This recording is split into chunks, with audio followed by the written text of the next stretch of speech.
In the annals of maritime lore, few tales evoke the same chilling sense of dread as that of the SS Orang Medan. The eerie chain of events began in the late 1940s with a series of frantic distress calls intercepted by nearby ships and shore-based radio operators. The ominous messages sent in Morse code detailed a nightmarish scene unfolding aboard the ship. Quote, "All officers, including the captain, are dead, lying in chart room and bridge, possibly whole crew dead."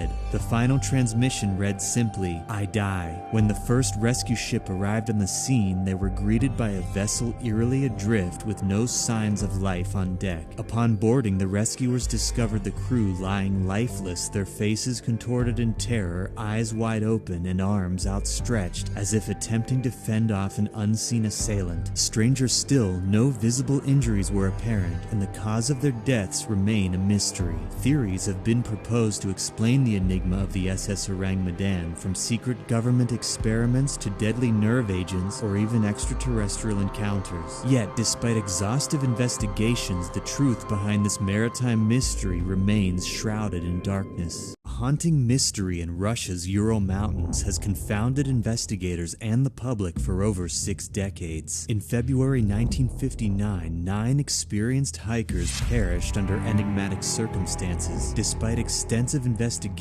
and numerous theories, the chilling events surrounding their deaths remain unexplained. The expedition, led by mountaineer Igor Dyatlov, aimed to reach the summit of Otor-10, a peak shrouded in superstition and considered sacred by the local indigenous people. Only Yuri Yudin, who turned back early due to illness, survived. Following the hikers' anticipated return, a search party uncovered a disturbing scene at the Dyatlov Pass. The hikers' tent was slashed open from the inside, with their belongings, including essential survival gear, left undisturbed. The footprints of the 9 hikers, some barefoot or wearing only socks, led into the harsh, sub-zero wilderness. The gruesome discovery of their bodies exhibited a baffling mix of injuries. Some died from hypothermia, while others suffered inexplicable internal injuries without external signs of trauma. One victim was missing her eyes and tongue, and another had an unnaturally orange skin hue. Countless theories have arisen regarding the Dyatlov Pass incident, from attacks by mysterious creatures to military experiments gone wrong and even extraterrestrial intervention. The truth behind the tragedy, however, remains elusive.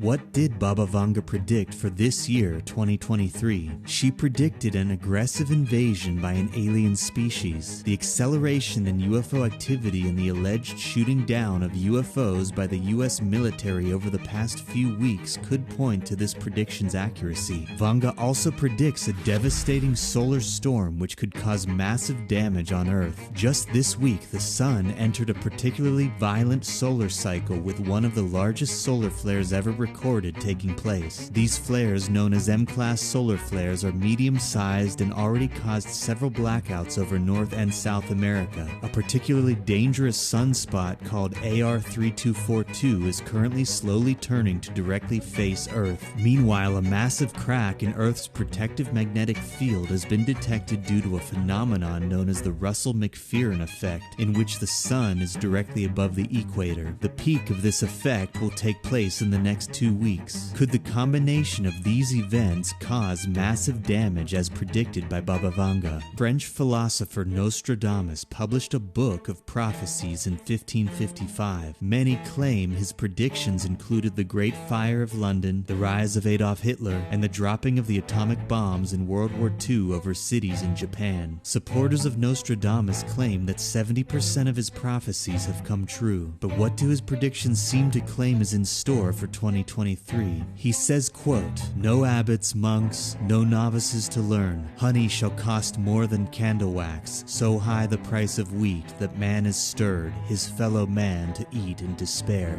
Many have interpreted this as a prediction of rising inflation leading to economic disaster in which people will turn cannibalistic in an attempt to stay alive. He also predicts World War III and the start of a European apocalypse. 7 months, the Great War, people dead instead of evil doing? Could this prediction relate to an escalation of the war in Ukraine in which all countries are pulled into the chaos? Could this lead to nuclear annihilation? He also states, quote, "Trumpets shaking with great discord and an agreement broken." Is this a reference to spreading civil unrest and discord in the world? It's certainly true that cataclysmic danger lurks in the tensions with Russia and China. Economic uncertainty certainly looms. These predictions may be too vague to give any real insight, but some believe they are poetic glimpses into a near future. Attempts to influence and control the mind likely didn't end in the 1970s, with the mass consumption of social media and phones which track a multitude of biosensory data. Could mass experiments on controlling popular opinion and preference still be a #1 priority for elements not just in our own government, but in influential groups all over the globe? Could phones rather than LSD be the main catalyst of a modern-day MKUltra?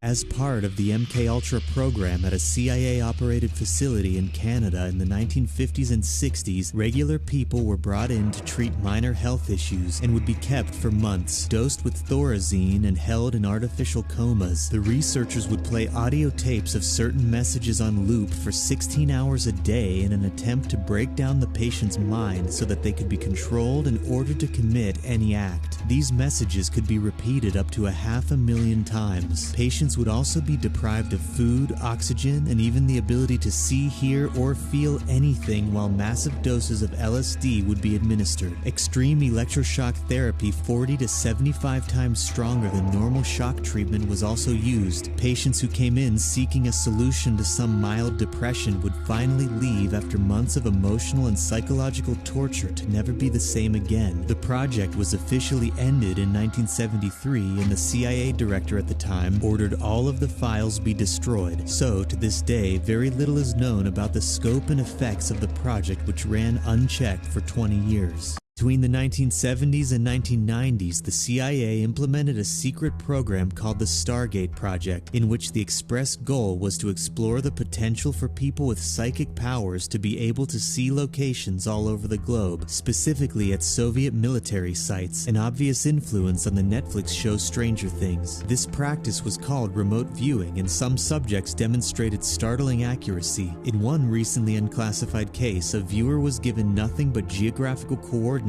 of a Russian nuclear research and development facility. The researchers had spy plane photos of the site to test the viewer's accuracy, which he described with stunning detail, including drawing the specific dimensions and shape of what was later confirmed to be a nuclear pulse power generator the Soviets were working on. In another case in 1979, a remote viewer named Joe McMoneagle described the Soviets' construction of what appeared to be the world's largest submarine. The construction site was far from water, however, so the researchers assumed McMoneagle must be wrong. They asked him to scan into the future to see when the vessel would be launched and how. He described a channel being blasted from a body of water to the facility and that the submarine would be launched in 4 months. In 1980, the Russians launched the world's largest submarine from this facility in the exact way he described. While the Stargate project was ended in the early 90s, it's currently unclear how far the CIA progressed with its 20 years of. Have you met the Gray Man? If you go along the coast on Pawleys Island in South Carolina, you might encounter a human apparition known as the Gray Man. Legend has it that a young man traveling from Charleston to see his fiancée in 1822 was caught in quicksand and perished, and that his spirit haunts the shores nearby, looking for the girl he loved. However, as sad as the story of the Gray Man's past goes, he is actually seen as a national hero, warning residents of incoming storms and hurricanes, with some people even saying that the Gray Man protected their house through the storms. Even though some people have caught the Gray Man's spirit on camera, the Gray Man might never find his love, and his spirit might roam the shores forever. But you're probably asking the question,